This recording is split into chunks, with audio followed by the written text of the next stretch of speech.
Huwag kang bibili ng battery at charge controller kung ayaw mong masira agad ang baterya mo. Sa loob ng 1 minuto, ipapakita ko ang simpleng bagay na dapat mong malaman bago ka gumastos. Bago ka bumili ng battery at charge controller, siguraduhin mong magkapareho ang system voltage nila. Halimbawa, kung 12 volts ang baterya mo, dapat ang charge controller mo ay compatible sa 12 volts system. Kung 24 volts naman ang baterya mo, dapat 24 volts system din ang charge controller mo. O kaya ay 12 volts by 24 volts.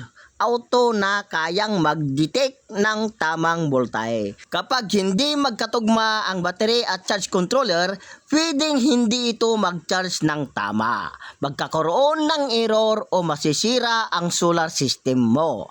Kaya tandaan mo ito.